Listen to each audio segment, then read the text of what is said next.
Dad says you're just lucky. Anyone could do what you did if they got the same breaks. My 11-year-old niece screamed it while standing in the shattered remains of my industry awards, glass and metal scattered across my new hardwood floors. Behind her, my brother Nathan grinned and gave her a thumbs up, like she'd just scored a winning goal instead of destroying achievements that represented 15 years of my career. 30 guests watched in stunned silence. I didn't yell. I didn't cry. I just smiled, walked out of my own housewarming party, and made a phone call that would change my brother's life forever. Before I tell you what that phone call set in motion, let me ask you something. Where are you watching from right now? And when you hear what happened to my brother the next morning, tell me honestly, do you believe that envy eventually destroys the people who carry it? My name is Miranda. I'm 38 years old, and I've spent my entire life being resented by a brother who couldn't stand watching me succeed. Let me take you back to the beginning. Nathan is 3 years older than me. Growing up in our working-class neighborhood in Cleveland, Ohio, he was supposed to be the success story. The firstborn son. The one who'd break the family cycle of paycheck-to-paycheck living. Our parents scraped together everything they had to send him to a good college, believing he'd lift the whole family up with him. Instead, Nathan partied his way through 4 years, barely graduated with a business degree, and bounced between jobs that never seemed to stick. He had excuses for every failure. The boss was unfair. The economy was bad. The company was poorly managed. Nothing was ever his fault. I took a different path. While Nathan was in college spending our parents' money, I worked full-time and took night classes at community college. I transferred to a state university on a scholarship I'd earned through grades and essays, not family sacrifice. I graduated with a degree in software engineering, and I started building a career in tech before the industry exploded. By 25, I was a senior developer. By 30, I was leading teams.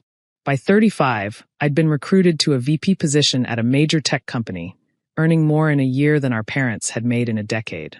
Nathan's response to my success was never congratulations. It was always must be nice, and some people get all the luck, and you probably had connections I didn't have. He couldn't accept that I'd simply worked harder, sacrificed more, and made better choices. In his mind, my success was a cosmic accident, and his failures were cosmic injustice. His wife, Paula, was the same. She'd look at my apartment, my car, my clothes, and make little comments about how some people had it easy. Their daughter, Mackenzie, had been raised on a steady diet of resentment toward Aunt Miranda, the woman who'd somehow cheated her way to a life they deserved more. Despite all of this, I kept trying to help my brother. When he wanted to start a landscaping business 3 years ago, I co-signed his business loan. Not a small favor. I put my name, my credit, my financial reputation on the line for $150,000, trusting that he'd finally found his path. The business struggled from day one. Nathan was better at dreaming about success than working for it. He bought expensive equipment before he had clients. He hired friends instead of qualified workers. He spent more on the logo than on actual operations. Within a year, he was barely making loan payments, and I was fielding calls from the bank asking about the guarantee. But I didn't pull out. Because family. Because hope. Because some part of me still believed my brother could become the person our parents had dreamed he'd be. Then came the housewarming. I'd finally bought my dream home. A beautiful 4-bedroom craftsman in a historic neighborhood, fully renovated, with a study where I displayed the awards I'd earned over 15 years. Industry recognition awards. Innovation prizes. A glass trophy from a major tech publication naming me one of the most influential women in software development. They weren't just decorations. They were proof that I'd earned everything I had. The housewarming was supposed to be a celebration. 30 friends and family members catered food, a chance to share my joy with the people I loved. My parents came, proud tears in their eyes. My college friends came. My colleagues came. And Nathan came with his family, wearing matching sour expressions. I should have seen the signs. Paula making snide comments about the square footage. Nathan wandering through rooms with his jaw tight, refusing to compliment anything. Mackenzie running around unsupervised while her parents did nothing to contain her. The moment happened in my study. I was giving a small tour to some colleagues when we heard the crash. We rushed in to find Mackenzie standing amid the wreckage of my award display. The glass shelf had been pulled from the wall. Trophies lay shattered on the floor. 15 years of professional recognition reduced to broken glass and bent metal. What happened? I asked, keeping my voice calm even as my heart broke. Mackenzie looked at me with her father's eyes, full of the resentment she'd been taught since birth. Dad says you're just lucky. Anyone could do what you did if they got the same breaks. These don't mean anything. She kicked one of the broken trophies for emphasis. I looked up. Nathan was standing in the doorway, and instead of horror or embarrassment, he was smiling. He gave Mackenzie a thumbs up, a silent approval of everything she'd done and said. The room was silent. My parents looked devastated. My colleagues looked appalled.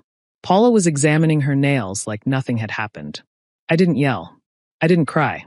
I'd learned long ago that showing emotion to Nathan only gave him ammunition. Instead, I smiled at my niece, the same smile I'd perfected in boardrooms with hostile executives. You're right, Mackenzie. Anyone could do what I did. I stepped over the broken glass. With enough hard work, sacrifice, and determination. Maybe your dad will show you how that works someday.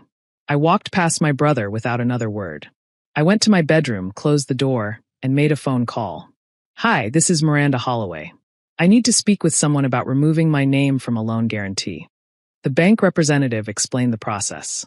As the guarantor, I had the right to withdraw my guarantee with 30 days' notice, triggering an immediate review of the loan. If the primary borrower couldn't demonstrate ability to repay independently, the bank would call the loan due in full. How quickly can you process the withdrawal? I asked. If you submit the paperwork tonight, the review begins tomorrow morning. I submitted the paperwork from my phone before I even left the bedroom. By the time I returned to the party, Nathan and his family were gone. They'd left without cleaning up the destruction, without apologizing, without even saying goodbye. My mother was on her knees, carefully collecting the broken pieces of my awards. My father was standing helplessly, looking older than I'd ever seen him.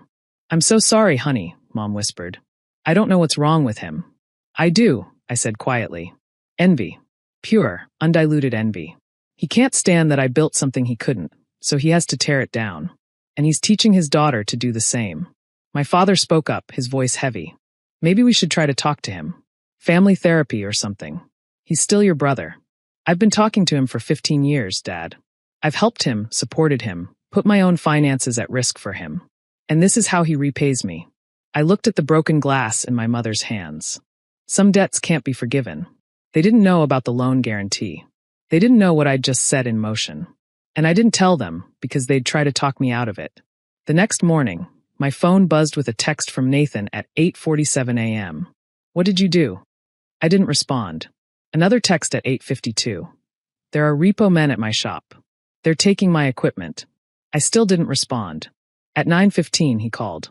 I let it go to voicemail. Then he called again. And again. By noon, I had 23 missed calls and a voicemail, so profane I deleted it without listening to the end. The bank had moved fast. Without my guarantee, Nathan's loan was unsecured. His business had no assets worth the debt. His credit was already damaged from late payments. The bank had exercised their right to call the loan, and when Nathan couldn't pay, they'd sent people to recover what they could. His landscaping equipment was gone by lunchtime. His business truck was repossessed by dinner. By the end of the week, Holloway Landscaping was officially bankrupt. Nathan showed up at my house on Saturday. He didn't knock. He pounded on the door like he had every right to be there, like I owed him an explanation for his own failures. I opened the door but didn't invite him in. You destroyed my business, he spat. You vindictive, jealous. I removed my guarantee, I interrupted calmly. That's all I did. The rest was the natural consequence of a business that couldn't stand on its own. That business was my life. Those awards were mine. 15 years of work. Recognition from my peers. Proof that I'd built something real.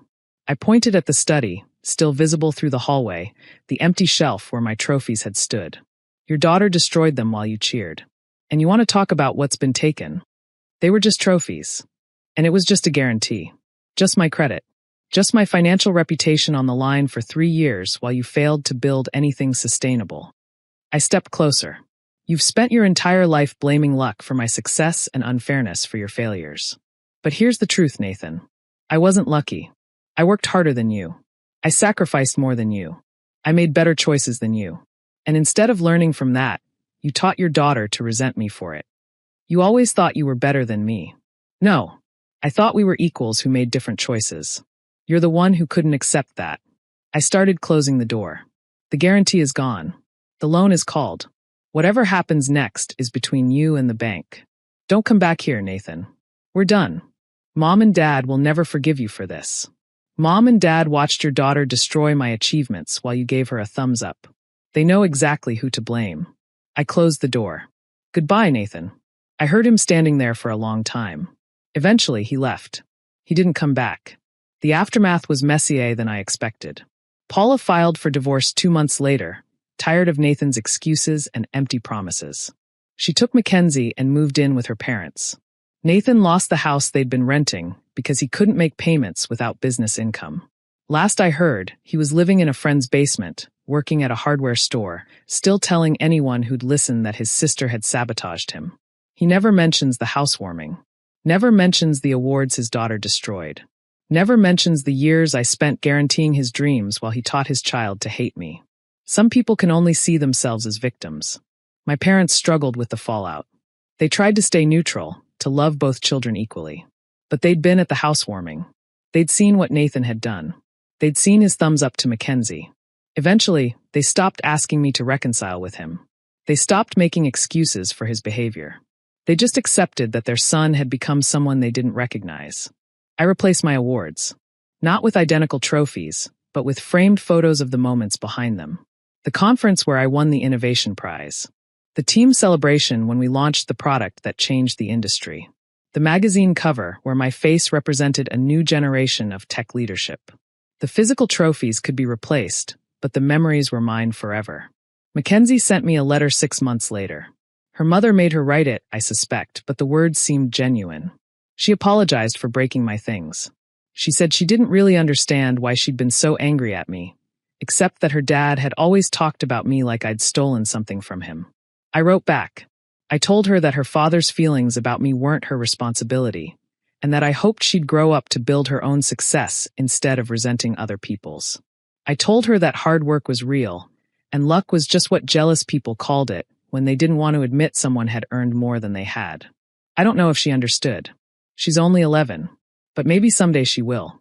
If you're watching this and you've ever been resented for your success by people who should celebrate you, I want you to know something. Their envy is not your responsibility.